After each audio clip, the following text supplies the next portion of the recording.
ಟಿವಿ9 ಡಿಜಿಟಲ್ಗೆ ಸ್ವಾಗತ. ನಾನು ಮಧು ನಾಗರಾಜ್. ಒಂದ್ ಕಾಲದಲ್ಲಿ ಸಿನಿಮಾಗಳ ಮೂಲಕ ಕಲಾವಿದರು ಖ್ಯಾತಿ ಗಳಿಸ್ತಾ ಇದ್ರು. ಇತ್ತೀಚೆಗೆ ಯಾರು ಬೇಕಾದ್ರೂ ಈಸಿಯಾಗಿ ಫೇಮಸ್ ಆಗಬಹುದು ಅಂತ ರೀಲ್ಸ್ ಮೊರೆ ಹೋಗ್ತಾರೆ. ಆದ್ರೆ ಕೆಲವೊಮ್ಮೆ ಎಡವಟ್ಟುಗಳಿಂದ ಸುದ್ದಿ ಆಗ್ತಾರೆ. ಅಂಥದ್ದೇ ಒಂದು ಘಟನೆ ಈಗಾಗಿರೋದು. ಹೌದು, ಬಿಗ್ ಬಾಸ್ ರಿಯಾಲಿಟಿ ಶೋನ ಮಾಜಿ ಸ್ಪರ್ಧಿಗಳಾದ ರಜತ್ ಹಾಗೆ ವಿನಯ್ ಗೌಡ ಮಚ್ಚು ಹಿಡಿದು ರೀಲ್ಸ್ ಮಾಡಿ ಎಡವಟ್ಟು ಮಾಡಿಕೊಂಡಿದ್ದಾರೆ. ಇವರಿಬ್ಬರ ವಿರುದ್ಧ ಶಸ್ತ್ರಾಸ್ತ್ರ ಕಾಯ್ದೆ ಅಡಿಯಲ್ಲಿ ಕೇಸ್ ದಾಖಲಾಗಿದೆ. ಅರೆಸ್ಟ್ ಆಗಿ ಜಾಮೀನಿನ ಮೇಲೆ ಹೊರಬಂದಿರುವ ರಜತ್ ಹಾಗೆ ವಿನಯ್ ಇದೀಗ ಪೊಲೀಸರ ವಿಚಾರಣೆ ಎದುರಿಸ್ತಾ ಇದ್ದಾರೆ. ಬರೀ ರೀಲ್ಸ್ ಆದ್ರೂ ಯಾಕಿಷ್ಟು ದೊಡ್ಡ ಮಟ್ಟದ ಸುದ್ದಿ ಆಯ್ತು? ರಜತ್ ಹಾಗೆ ವಿನಯ್ ಬರೀ ರೀಲ್ಸ್ ಮಾಡಿದ್ರೆ ಇದು ಇಷ್ಟು ದೊಡ್ಡ ಸುದ್ದಿ ಆಗ್ತಾ ಇರಲಿಲ್ಲ. ಅವರು ರೀಲ್ಸ್ ನಲ್ಲಿ ಬಳಕೆ ಮಾಡಿರೋ ಮಚ್ಚು ಈಗ ಅಪರಾಧಕ್ಕೆ ಕಾರಣವಾಗಿದೆ.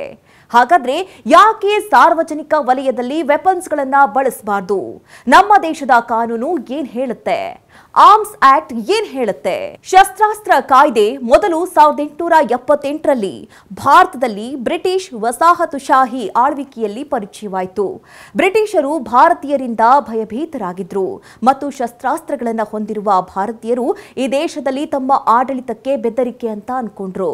ಆದ್ರಿಂದ ಸಾಮೂಹಿಕವಾಗಿ ಮತ್ತೊಂದು ದಂಗೆ ಸಾಧ್ಯತೆಯನ್ನ ತಳ್ಳಿ ಹಾಕೋಕೆ 1878ರಲ್ಲಿ ಬ್ರಿಟಿಷರು ಭಾರತೀಯ ಶಸ್ತ್ರಾಸ್ತ್ರ ಕಾಯ್ದೆಯನ್ನ ಪರಿಚಯ ಮಾಡ್ತಾರೆ.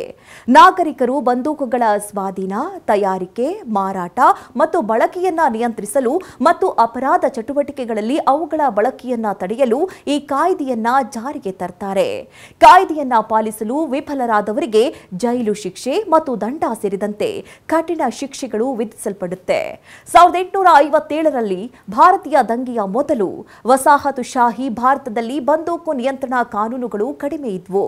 ಈ ಕಾಯ್ದೆಯು ಶಸ್ತ್ರಾಸ್ತ್ರಗಳನ್ನು ಹೊಂದಲು ಕಡ್ಡಾಯ ಪರವಾನಗಿ ಅಂದ್ರೆ ಲೈಸೆನ್ಸ್ ಅನ್ನ ಒಳಗೊಂಡಿತ್ತು. ಮಹಾತ್ಮ ಗಾಂಧಿ ಮತ್ತು ಇತರ ರಾಷ್ಟ್ರೀಯ ನಾಯಕರು ಈ ಕಾಯ್ದೆಯನ್ನ ಬಲವಾಗಿ ವಿರೋಧಿಸುತ್ತಾರೆ.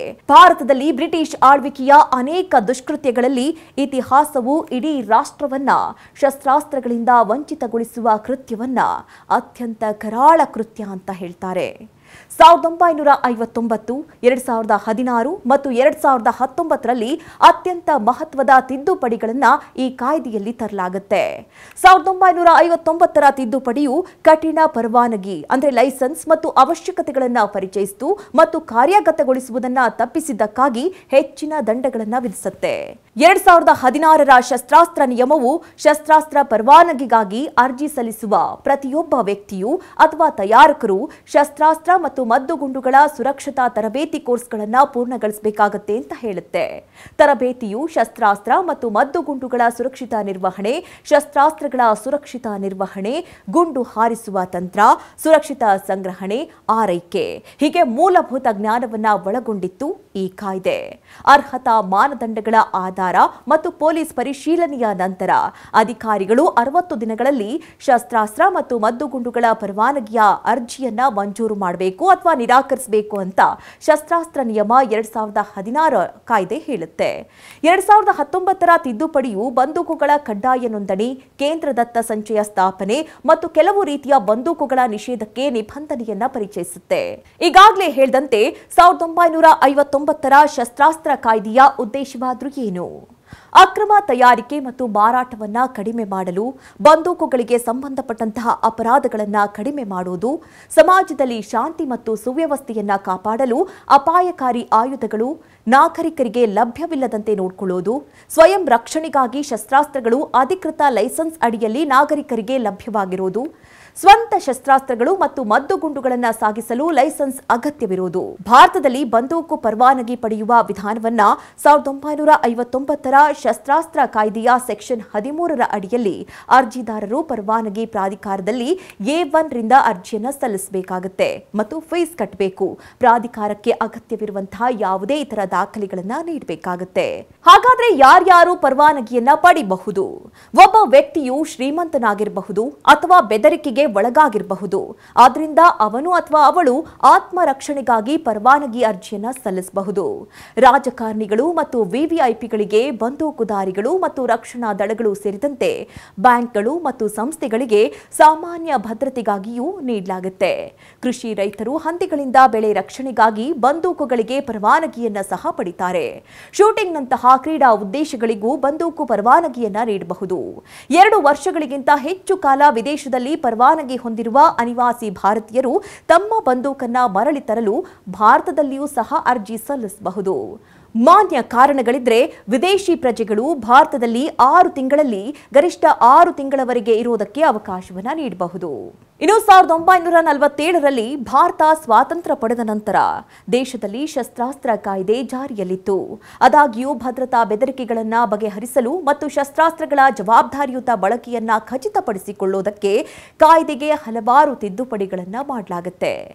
ಭಾರತದಲ್ಲಿ ಶಸ್ತ್ರಾಸ್ತ್ರ ಕಾಯ್ದೆ ಜಾರಿಗೆ ಬರುವುದಕ್ಕೆ ಪ್ರಮುಖ ಕಾರಣ ಅಂದ್ರೆ ಭಯೋತ್ಪಾದನಾ ಕೃತ್ಯಗಳಲ್ಲಿ ಬಂದೂಕುಗಳ ಬಳಕೆಯನ್ನ ತಡೆಗಟ್ಟುವುದು.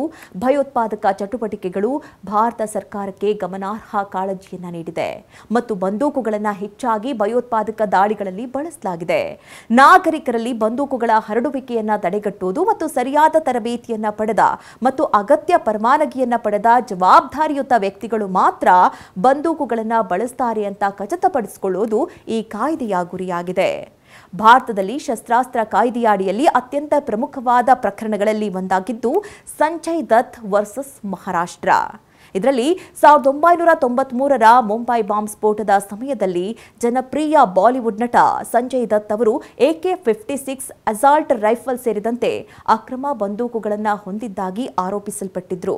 ಈ ಪ್ರಕರಣವು ಹಲವಾರು ವರ್ಷಗಳ ಕಾಲ ನಡೆಯಿತು ಮತ್ತು ಅಂತಿಮವಾಗಿ 2006ರಲ್ಲಿ ದತ್ ಅವರನ್ನ ಶಸ್ತ್ರಾಸ್ತ್ರ ಕಾಯ್ದೆಯ ಅಡಿಯಲ್ಲಿ ತಪ್ಪಿತಸ್ಥರು ಅಂತ ಘೋಷಿಸಲಾಗುತ್ತೆ ಮತ್ತು 6 ವರ್ಷಗಳ ಕಾಲ ಜೈಲು ಶಿಕ್ಷೆ ವಿಧಿಸಲಾಯಿತು. ದತ್ ತಮ್ಮ ಶಿಕ್ಷೆಯನ್ನ ಸುಪ್ರೀಂ ಕೋರ್ಟ್ನಲ್ಲಿ ಮೇಲ್ಮನವಿ ಸಲ್ಲಿಸಿದ್ರು ಮತ್ತು 2013ರಲ್ಲಿ ನ್ಯಾಯಾಲಯವು ಅವರ ಶಿಕ್ಷೆಯನ್ನ 6 ವರ್ಷದಿಂದ 5 ವರ್ಷಗಳಿಗೆ ಇಳಿಸುತ್ತೆ. ಅವರು ಅಧಿಕಾರಿಗಳಿಗೆ ಶರಣಾಗಿ ಪುಣೆಯ ಎರವಾಡ ಜೈಲಿನಲ್ಲಿ ಶಿಕ್ಷೆಯನ್ನ ಅನುಭವಿಸಿದ್ರು. ಉತ್ತಮ ನಡವಳಿಕೆಯ ಕಾರಣ ಅವರನ್ನ 2016ರಲ್ಲಿ ಬಿಡುಗಡೆ ಮಾಡಲಾಯಿತು. ಈ ಪ್ರಕರಣವು ವ್ಯಾಪಕ ಮಾಧ್ಯಮ ಗಮನ ಸೆಳೆಯಿತು ಮತ್ತು ದತ್ ತಮ್ಮ ಶಿಕ್ಷೆಯನ್ನ ಸುಪ್ರೀಂ ಕೋರ್ಟ್ನಲ್ಲಿ ಮೇಲ್ಮನವಿ ಸಲ್ಲಿಸಿದ್ರು ಮತ್ತು 2013ರಲ್ಲಿ ನ್ಯಾಯಾಲಯವು ಅವರ ಶಿಕ್ಷೆಯನ್ನ 6 ವರ್ಷದಿಂದ 5 ವರ್ಷಗಳಿಗೆ ಇಳಿಸಿತು. ಅವರು ಅಧಿಕಾರಿಗಳಿಗೆ ಶರಣಾಗಿ ಪುಣೆಯ ಎರವಾಡ ಜೈಲಿನಲ್ಲಿ ಶಿಕ್ಷೆಯನ್ನ ಅನುಭವಿಸಿದ್ರು. ಉತ್ತಮ ನಡವಳಿಕೆಯ ಕಾರಣ ಅವರನ್ನ 2016ರಲ್ಲಿ ಬಿಡುಗಡೆ ಮಾಡಲಾಯಿತು. ಈ ಪ್ರಕರಣವು ವ್ಯಾಪಕ ಮಾಧ್ಯಮ ಗಮನ ಸೆಳೆಯಿತು ಮತ್ತು ದತ್ ಅವರ ಅಭಿಮಾನಿಗಳು ಮತ್ತು ಬೆಂಬಲಿಗರು ಅವರು ಸಂದರ್ಭದ ಬಲಿಪಶು ಅಂತ ವಾದಿಸಿದ್ರು. ಆದಾಗ್ಯೂ ನ್ಯಾಯಾಲಯವು ಅವರ ಶಿಕ್ಷೆಯನ್ನ ಎತ್ತಿ ಹಿಡಿದು ದೇಶದಲ್ಲಿ ಕಾನೂನು ಮತ್ತು ಸುವ್ಯವಸ್ಥೆಯನ್ನ ಕಾಪಾಡಿಕೊಳ್ಳಲು ಶಸ್ತ್ರಾಸ್ತ್ರ ಕಾಯ್ದೆಯನ್ನ ಕಟ್ಟುನಿಟ್ಟಾಗಿ ಪಾಲಿಸುವ ಮಹತ್ವವನ್ನ ಒತ್ತಿ ಹೇಳ್ತು. ಹೀಗಾಗಿ ನಮ್ಮ ದೇಶದಲ್ಲಿ ಶಸ್ತ್ರಾಸ್ತ್ರ ಕಾಯ್ದೆ ಪಾಲಿಸುವುದು ಕಡ್ಡಾಯ. ಅದರಲ್ಲೂ ಸಾಕಷ್ಟು ಜನ ಫಾಲೋವರ್ಸ್ ಹೊಂದಿರುವ ಈ ರಜತ್ ಹಾಗೆ ವಿನಯ್ ಗೌಡ ರೀಲ್ಸ್ ಗೀಳಿಗೆ ಬಿದ್ದು ಈ ರೀತಿ ಮಾಡಿರೋದು ನಿಜಕ್ಕೂ ತಪ್ಪು. ಈಗ ವಿಚಾರಣೆ ವೇಳೆ ನಕಲಿ ಮಚ್ಚು ಕೊಟ್ಟು ತನಿಖೆ ಹಾದಿ ತಪ್ಪಿಸೋ ಪ್ರಯತ್ನ ಅನ್ನೋ ಆರೋಪ ಕೂಡ ಅವರ ಮೇಲೆ ಕೇಳಿಬಂದಿದೆ. ರಜತ್ ಹಾಗೆ ವಿನಯ್ಗೆ ಕಾನೂನು ರೀತಿಯಲ್ಲಿ ಏನ್ ಕ್ರಮ ಆಗುತ್ತೆ ಅನ್ನೋದನ್ನ ಕಾದು ನೋಡಬೇಕಿದೆ.